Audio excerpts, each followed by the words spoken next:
Good evening, my friends. This is the Grimflayer. Hope you're doing very well tonight. Welcome to something that's kind of a theory video, but mostly a donation deck tech. The reason it's at least partially theoretical is because it centers around the concept of him to Tourach in Modern. So my assignment from the donor, shout out to you, Kyle. Been all across the tiers, currently tireless tier, has qualified for a donation league. Big shout out to you. Thank you for your support, Kyle. Kyle has requested that I make what I think is the strongest BGX shell for him to Tourach, and it so happens to be Jund, right? And we'll get into all of it. We're going to do a really thorough explanation and deck tech. If you're wondering why would we be considering him to Tourach? Well, there has been a rumor, and to be clear, there have been two rumors, two purported leaks from Modern Horizons 2. You're looking at the second leak. The first leak is a lot more legitimate, frankly,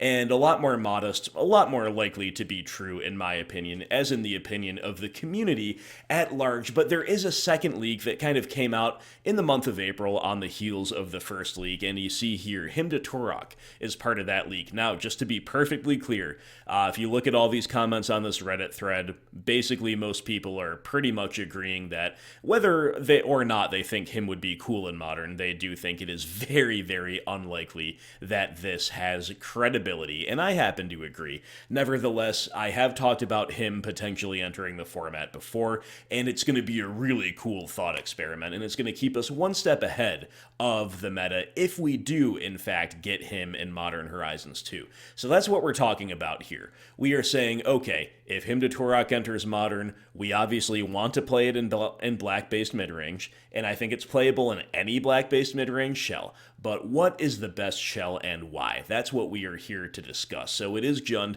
We're going to break it all down, but just to briefly give the runners-up, if you will, their due, I think there's actually a lot of incentive to play him in a two-color deck, because you can accommodate the deck in general and the double black of him a lot more easily in two colors than you can in a three-color deck. So let's look at a couple brief examples. Number one that comes to mind, of course, good old Rock. We're going to more painlessly accommodate him to Tourach, and we are going to more easily and profitably and painlessly clean up after him with cards like Scavenging Ooze, which is much better in Rock than it is in Jund, right?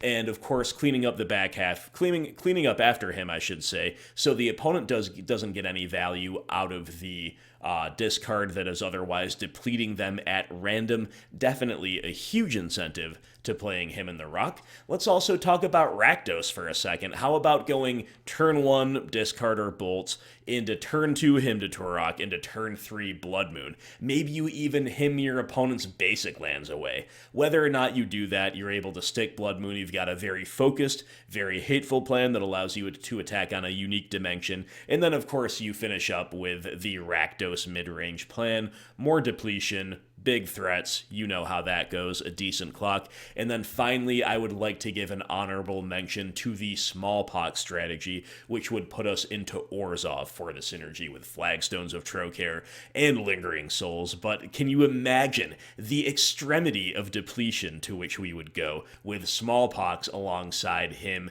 to Tourach? So, those are the honorable mentions, but we wanted to pick only one to focus on. Kyle gave me carte blanche. He said, pick whatever you think is strongest. I think it's going to be Jund. Shout out once again to Kyle. I'm just briefly looking at my own write-up here for donation leagues. This, of course, a donation deck tech. If you guys don't exactly know, even if you're a patron and you've done it before, if you don't exactly know what all you can do when you earn a donation league or donation video of any kind, the link to this post is public. It is in the description below. You can check that out. Thank you so much, Kyle. Thank you also to Derek Reese, a patron who has gone from Inquisitor all the way up to the tire list here. Really appreciate that as well. Without any further ado, let's tab back over to the Jund list, and let's break it all down for you. Alright guys, so I just mentioned some great incentives to play him to Tourach and other shells. We've got Rock and Scavenging Ooze. We've got Orzhov and Smallpox. We've got Rakdos and Blood Moon.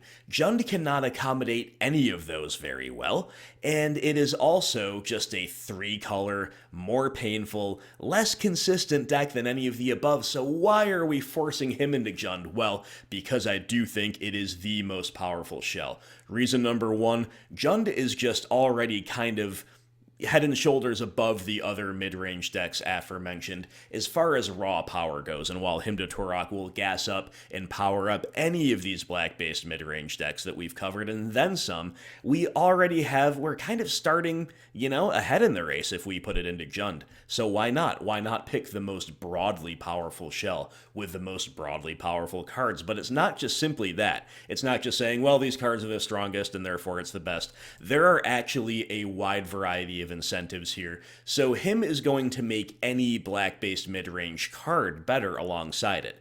Just to take an example, Inquisition of Kozilek, Fatal Push, even a card like Abrupt Decay, any of these 1-for-1 trades are going to be more profitable if they are played alongside a 2-for-1 trade. It's just going to make your targeted 1-for-1 removal or discard that much better. So in one sense, him makes all of the cards around it better. But there are also other cards that specifically spike, and even beyond that are extra synergistic, and I think Jund has the highest density of those. Let's begin looking at the list by talking about those. So the first one, my friends, that comes to my mind is Seasoned Pyromancer. Now, why is that? Well, Hymn to Tourach, for all its strength, for all its insane power, it is a bad top deck. If the opponent is already hellbent, it does absolutely nothing for you. Now, don't make no mistake, it will be worth playing despite that, but I do have to say that the more you can mitigate its weaknesses, the better it will serve you. Its ceiling is already very, very high. Its ceiling is already making the opponent totally non-functional by discarding the wrong half of their hand from the opponent's perspective, right? So how does Seasoned Pyromancer help? Well, it's pretty simple. Number 1, we are going to be able to turn the hymns that are otherwise dead or at least underwhelming top decks in the mid to late game into gasoline with Seasoned Pyromancer. You get to turn the dead card, the dead discard, into a token, and you get to resolve a 2/2 that gives you a back half of making more tokens, and you get to dig for 2 fresh cards. Seasoned Pyromancer, in this sense, as we've seen with the success of Rakdos midrange during the Uro meta, really allows you to play an otherwise overload of discard effects. An otherwise, probably too heavy amount of discard effects, because Spyro allows you to just turn them into gasoline, keep on digging. It allows you to have the strongest possible early game depletion while still having a failsafe in the late game. For that reason alone, Seasoned Pyromancer is a gigantic incentive to pair alongside Hymn to Tourach. Another Rakdos card that really excels alongside him and already is good in Jund is Kroxa, Titan of Death's Hunger. So this card, with Kroxa around, there is no such thing as getting the opponent too hellbent, right? Whereas drawing a standard discard effect like Inquisition is basically accomplishing nothing if the opponent's already hellbent. Kroxa's discard trigger is just going to turn into a lava spike instead if the opponent is hellbent, which is obviously part of our game plan. We do need to get them dead somehow. Might as well start spiking them for free, right? So Kroxa alongside him really doubling down on the hand destruction element of the deck in a way that is not redundant and that is not low floor. Again, if they can't keep cards in their hand, Kroxa is just going to be spiking them upon ETB, spiking them upon escape, spiking them upon attack. It just ends pretty darn quickly for poor old OP in the face of all of this depletion.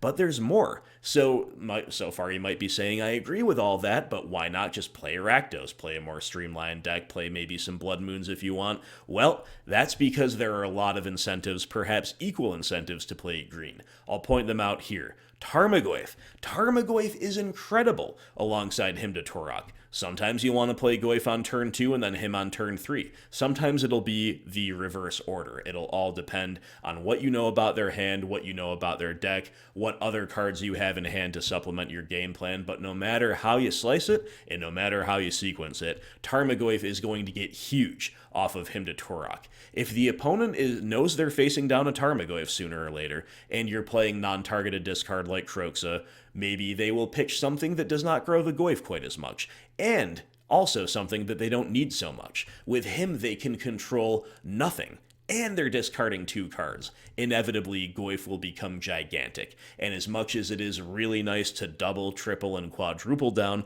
on all of our interaction and all of our depletion, we do need to end games, and Tarmogoyf is still one of the very best ways we can do it. Tarmogoyf, given hyper power and hyper speed when paired alongside this good old Fallen Empire staple, him to Tourach. And speaking of BGX staples like Tarmogoyf, who better exemplifies our Jund archetype than Lily of the Veil? And talk about synergy with him. There is no such thing as getting the opponent too hellbent when, again, you have Kroxas and Tarmogoyfs growing off of it, and Spyro to refuel. But Liliana is just already such a core part of the game plan. Imagine just going turn 2 him to turn 3 Lily. This is probably one of the reasons why we probably won't have this in the format, if I'm being honest, but since this is our mission today to explore this, you can't lose.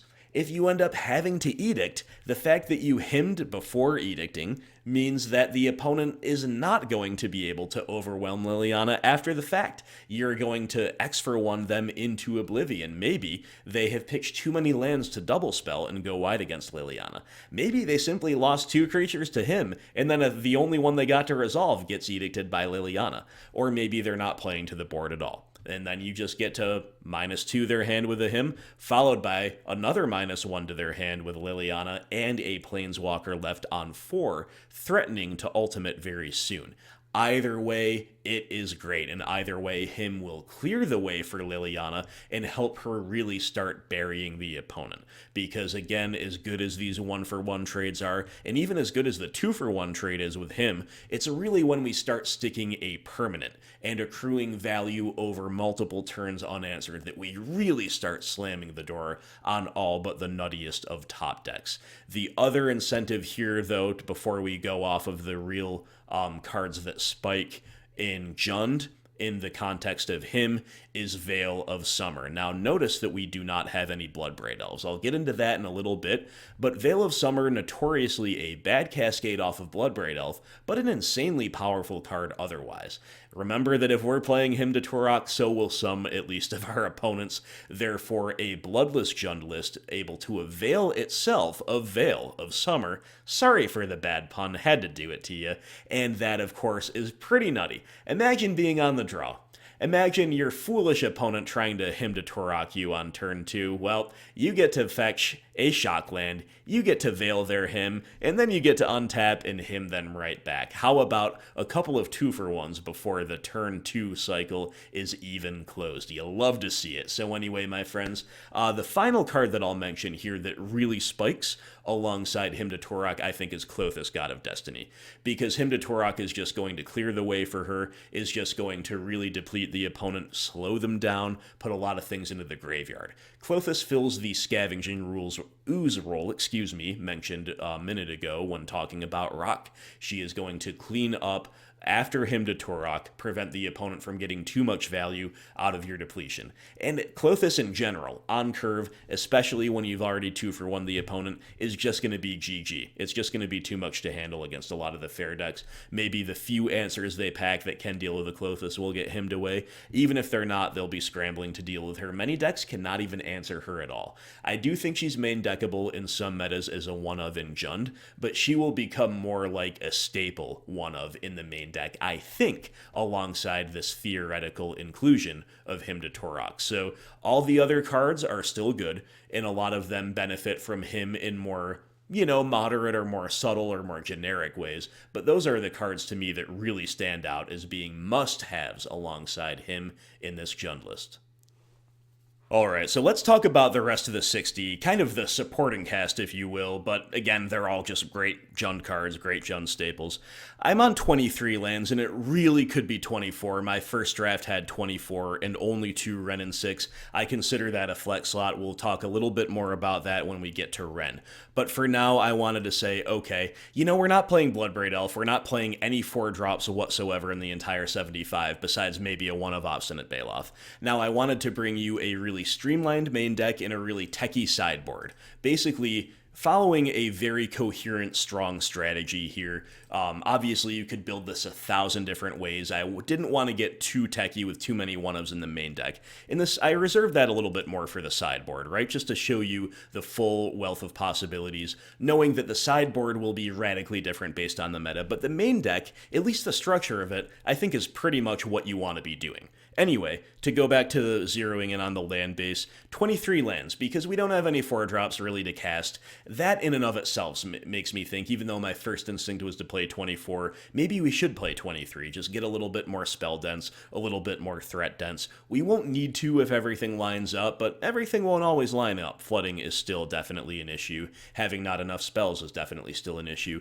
Nothing worse than being able to him your opponent, but not being able to capitalize on it and really take over the game. So only 23 lands, and we do admittedly have to accommodate double red for Spyro and Pillage, and double black on turn 2. For him to Tourach, we also need a healthy amount of green, but not an overwhelming amount of green, it must be said, but still a little bit painful, a little bit stretching our mana base to the extreme, so you could more radically revolutionize the Jund land base than I've done here. I actually deliberately did not try to keep it as close to the norm as possible, because Jund land bases are already kind of a delicate balancing act, right? Kind of a work of art.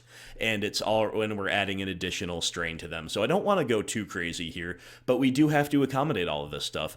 Double black requires 20 black sources in order to cast a double black spell on turn 2, 90+% of the time. So the first thing to note is that despite only 23 lands, I have 20 black sources. Forest, Mountain, and Stomping Ground are the only 3 lands in the entire deck that do not produce black. Otherwise, it's a pretty normal Jund 23-land land base, honestly, with one pretty notable exception. I am cutting the one Raging Ravine that you often see, sadly because I do love the card, and playing a one of Canyon Slough. This retains utility, and it also retains red, while converting the green to black, basically. And because we are still on 3 Wrenn and Six, it is another synergy card with Wrenn and Six, offering an entirely different angle of attack than you get from the Hymn to Tourach and other cards that really benefit from him. Wrenn itself can still just, in a kind of different way, completely run away with the game, and Nurturing Peatland and Canyon Slough can both be looped with Wrenn to really bury the opponent in a form of direct card advantage. But Canyon Slough also representing a 5th fetchable land, and again, fixing our colors really well. We've got 20 black, we've got 17 red. If we wanted the 18th red, we would play a second Blood Crypt over the second Overgrown Tomb, and that might actually be optimal. But with the Slough as our 5th fetchable land, which is basically a tapped Blood Crypt, and with 4 Blackcleave Cliffs already, it felt like it was correct to have a second Tomb to fetch, especially because we do have these Veils of Summer in the sideboard, right? So sometimes you'll just want to open on a Tomb naturally if you don't happen to draw any fetch lands, and we do not want to skimp too much on the green sources, right? But if your sideboard is a little less green heavy, then maybe this could even be a Blood Crypt, and you're just really micro-splashing green, really making sure you have 18 red for those pillages on curve. But anyway, that's the land base. As I say, nothing too revolutionary. As we get into the spells, however, there are a couple revolutionary choices. We have no Thoughtseize, and that is simply because the normal Jund list plays 6 direct discard spells for Inquisition 2 Thoughtseize. I am playing 8 with Hymn to Tourach. It is potentially already too many. Potentially we should only be playing 3 him, actually, but we gotta test 4, right? We gotta test 4. So only 4 Inquisition, and in the interest of being a streamlined main deck, I'm not playing a 3-1 Inquisition Thoughtseize split, although I thought maybe that would be optimal. But honestly, we've got enough pain as it is. Let's just play Inquisition. It is a better card overall than Thoughtseize and Jund already. And then with him, you're definitely going to be hitting a lot of the big cards out of their hand anyway, whether you're casting it on 2, 3, turn 4, turn 5. Doesn't matter. The big cards are going to be what him gets and maybe some stray lands. Inquisition is going to painlessly interact on turn 1, just like we want to. So we've got 3 bolt and 3 push. Without Bloodbraid Elf in the deck, we can afford the 3rd push rather than feeling priced into 4 bolts. Let's talk about this for a second as well, because Seasoned Pyromancer allowing for more filtering, that makes Fatal Push a little bit better too, because unlike Bolt, it is sometimes dead. Ditto with Abrupt Decay, so we can play more cards like Push and Decay, because they're not likely to be dead, they're not potentially dead Cascades off Bloodbraid Elf, and they can be filtered away with Spyro, while also being best in class 1-for-1 removal, basically, without any kind of downside, right? Rounding out the 1-drop is Cling to Dust as a 1-of. We gotta bring back some kind of a 1-drop to make up for the loss of those 2 Thought Seizes as it regards our curve. And I've always liked a 1-of Cling in BGX decks ever since I started trying it out. On top of that, Cling is another thing that can clean up after our hymns in a way that is value positive, so you gotta love it here. We mentioned the Goyfs and the Kroxas, 4 and 2 respectively, and again we mentioned the 3 copies of Wrenn and Six. Now this card doesn't really benefit from him directly, and also strains the mana base significantly. If you don't know whether you want to turn 2 him or turn 2 Wrenn, it's going to be tough to Fection Shock optimally, right? And you're going to take a lot of damage no matter how you slice it. So I did think about edging a bit away from Wrenn, but I think these cards are too powerful not to play together. I think we can definitely afford the Wrenn and Six advantage. Even if all him does is clear the way for Wrenn in a lot of matchups, that's going to be good enough. You 2-for-1 here, and then you X-for-1 there, and that's going to be good enough, right? However, having said that, I am willing to acknowledge that as testing happens, as this theoretical meta unfolds, maybe we pare down on one or the other. We'll have to see. I mentioned 2 copies of Abrupt Decay. This card is great for all the reasons that are usually mentioned and that I've mentioned here already. However, notably, it is not Assassin's Trophy. And I don't think we want to play Trophy. I think we want to play Decay, because him is going to land screw the opponent a non-zero amount of the time, and the last thing we want to do is to successfully curve out and interact and him them and all the rest, and then be forced to point a trophy at the board for removal, give them a land, get a lot of their top decks live again when they otherwise might not be. So we're playing 2 Decay instead.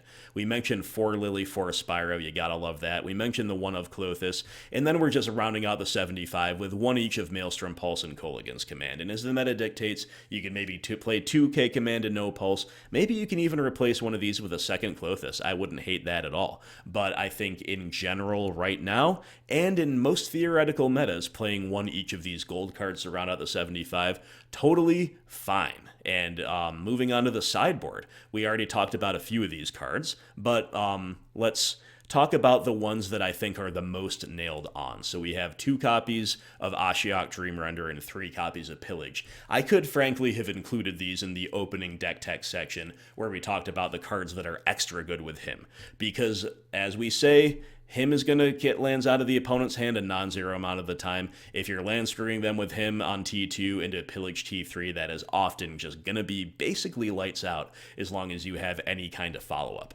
You can regard Ashiok in the same way, because if you're getting lands out of their hand and then sticking something that hates out fetch lands, in a lot of matchups, you will randomly cheese your opponent out. Now, this all assumes that him and Ashiok, or him and Pillage respectively, are cards you want in the matchup anyway. It's not something we should be doing all the time. It's not something we're playing main deck, but these cards are already all-stars in the Jund sideboard, and they just get that much better off of him. On top of that, our specific build with 4 Spyros, a couple Kroxas, and a Cling, we can definitely get some mileage out of that Ashiok self-mill, make no mistake, right? So, and with the opponent strained on resources, getting 2-for-1 on turn 2 with him to Tourach, the modal ability of Pillage is definitely more relevant as well. So I think all of those cards are absolutely great. We've already touched on Veil of Summer and how that's probably necessary if him is theoretically added to Modern. The other card that I think is a must-have is simply Nihil Spellbomb. It's a best-in-class, as far as I'm concerned, for most metas for Jund, and with a Spyro build instead of a Bloodbraid Elf build, I like it even better. And of course, with hymns, we do need Spellbombs to clean up after the fact. That's what they are there for. Rounding out the sideboard are a bunch of 1-ofs, and guys, I know that if him enters Modern Horizons 2, a bunch of other cards are going to enter too. We're probably going to need different sideboard tech to combat them, but just for the sake of argument, I wanted to show you a few cool cards that this deck could really utilize. Collective Brutality, I always like this as a one of. Note that we definitely want as much help against red deck wins as we can with this particular build, right? Him is going to be good against them on curve, but we definitely have some weaknesses, have some ways they can get underneath us. Cobra going to help that out. In addition to all the things it usually does, it can pitch excess hymns for value, just like a Spyro or Liliana could in the mid to late game. We've got a one of EE. We don't play any one-drop threats in this deck, no one-drop permanents at all except for Nihil Spellbomb, and we're also not a Bloodbraid Elf Jund deck, so we're not going to cascade into this and make it terrible. This is a great, great card as a one of here in a deck like this. We play it on 1 a lot, but because we're Jund, we can put it on 2 or on 3, as the case may be. We also have a Weather the Storm. Again, it could be any number of things, but I am respecting red deck wins with this particular archetype. And we also have a hilarious one of Obstinate Baloth. Hey, if your opponents are going to be playing Hymns and Lilianas, why not blow them out with the free 4/4? And it is more incidental hate against those aggro decks, coming on a decently beefy body as well. And the final card I've selected here is good old Choke. Is it necessary? Probably not. Is it a moral imperative? For me, probably yes, because at least once in my life, against a control player, I want to go turn 1 Inquisition, turn 2 him, turn 3 Choke, and have them scoop. It would just be pretty cool, if you ask me.